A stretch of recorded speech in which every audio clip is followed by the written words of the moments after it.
Do not dwaddle. Do something.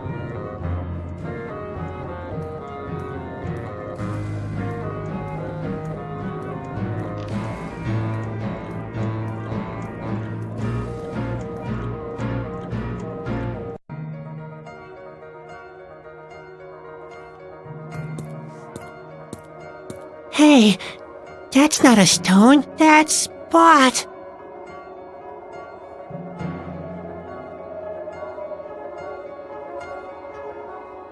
Whoa!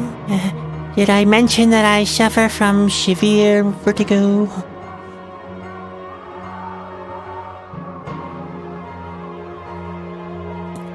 There's just a rain drain.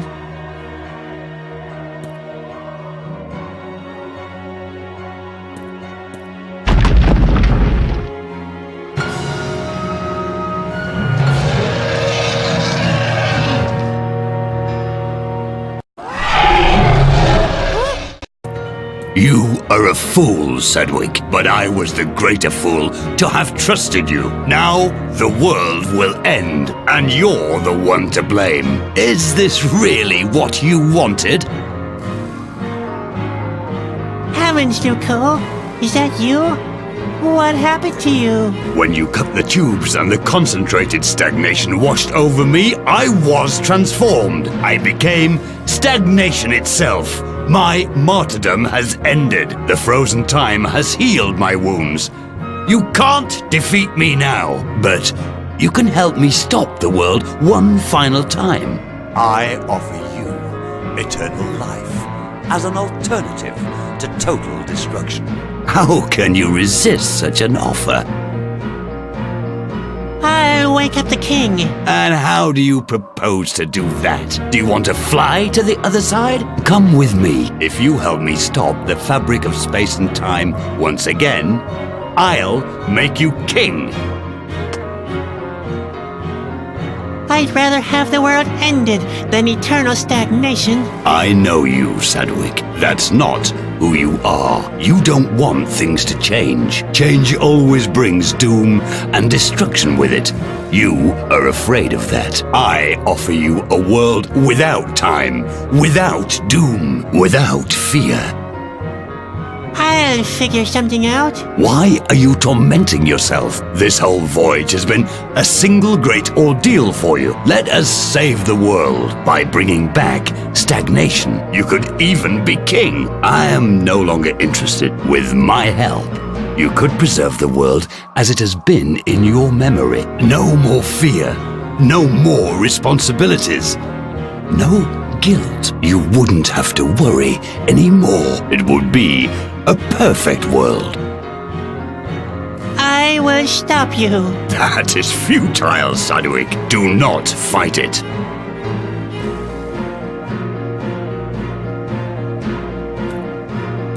Oh dear.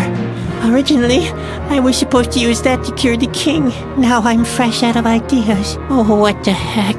Can it get any worse?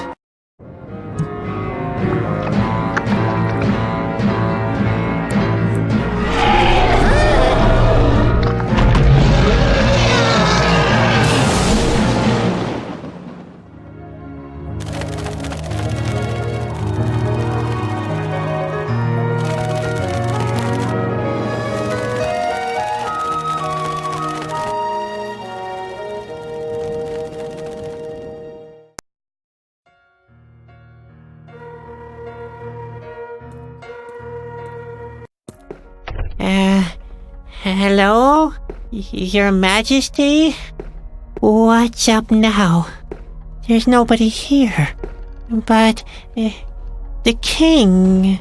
And... what kind of a strange room is this? Everything I did just can't have been in vain. Hello?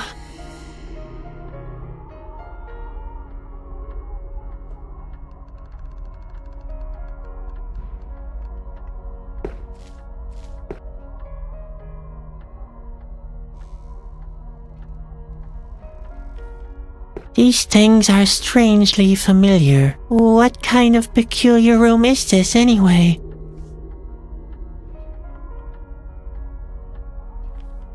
These things are strange. These things are strangely familiar. What kind of peculiar room is this anyway?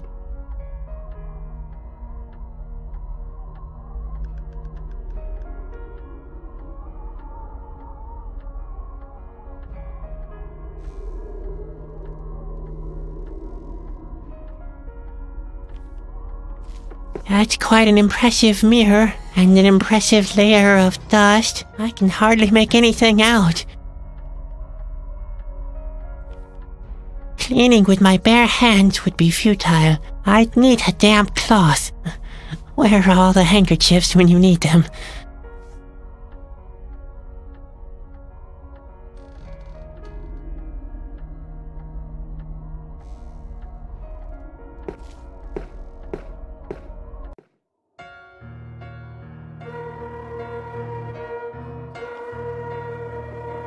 Grandpa's pantaloons. I've been hoping they'd turn up again.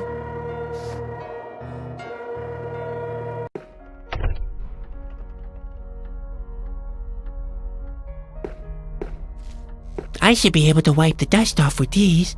Here we go.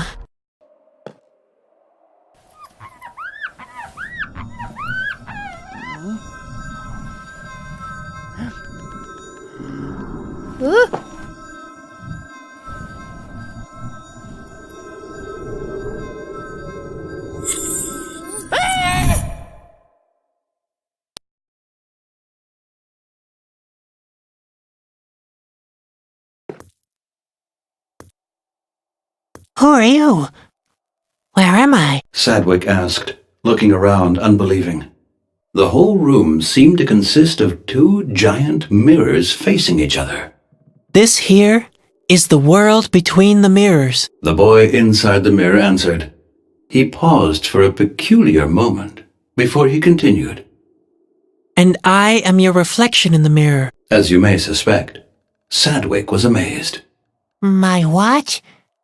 My reflection? Then why are you wearing such strange clothes? The boy inside the mirror wouldn't take that insult. Haha, look who's talking. He countered. And in this very moment, Sadwick realized that they were indeed very similar. The boy continued. I come from another world. It's called reality. There, for just one moment, Sadwick was at a loss for words. Come with me. I have to show you something. With these words, the boy from reality led Sadwick to the second mirror. Sadwick looked through the mirror and beheld the same little boy lying in a hospital bed. He seemed to sleep very deeply, just like you. Sadwick took a closer look at the boy in the bed, and he finally realized the boy inside the mirror had been right.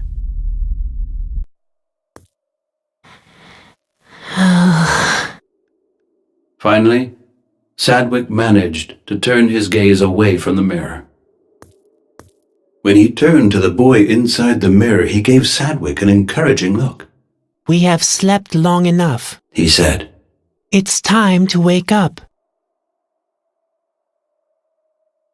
And that's really supposed to be me? Sadwick asked, unbelievingly. Yes. The boy answered curtly. Look carefully. You know that it's true. But Sadwick didn't need to look again. What's wrong with me? The concern in Sadwick's question couldn't be missed. We are lying in a really deep sleep. We have been for a very long time. The boy inside the mirror answered. They call it a coma. Nobody knows if it will ever wake up. He added under his breath.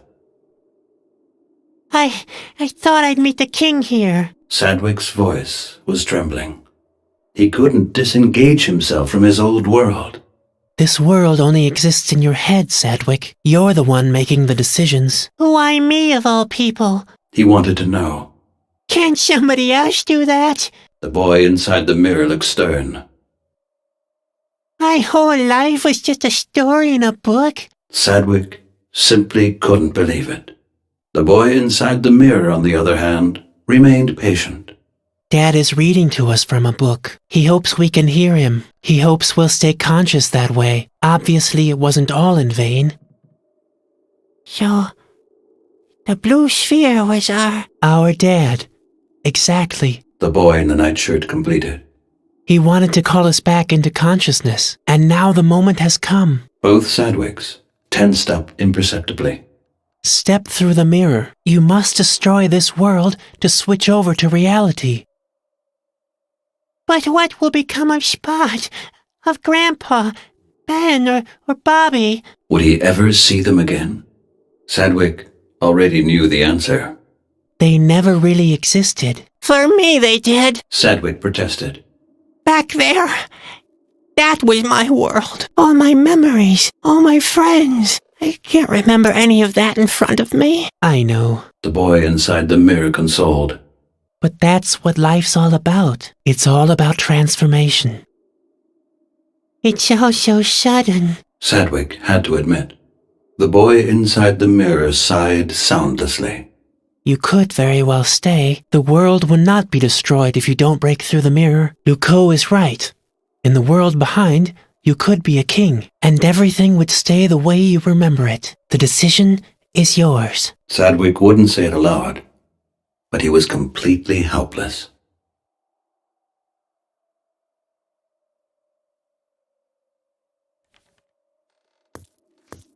Sadwick stared into the mirror for a long time. Was that what his real life looked like? He sighed again.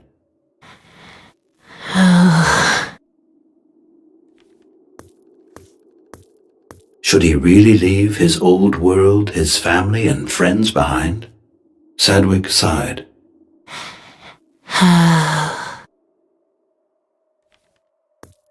And that's how I look in reality? Sadwick thought wearily. Must I be unhappy in both of the worlds? Sadwick had made his choice. He wanted to go back to his old world. What business of his was the fate of the little boy? But then he hesitated again. What if the boy was right? What if the other world was in fact reality? If the sick boy in the bed was his real self? Sadwick had made his choice. He wanted to go back to his old world. What business of his was the fate of the little boy? But then he hesitated again. What if the boy was right? What if the other world was in fact reality? If the sick boy in the bed was his real self? With all the strength he could muster, Sadwick broke through the mirror. And in this moment, the real Sadwick opened his eyes and was awake. My boy!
Where have my pantaloons gone?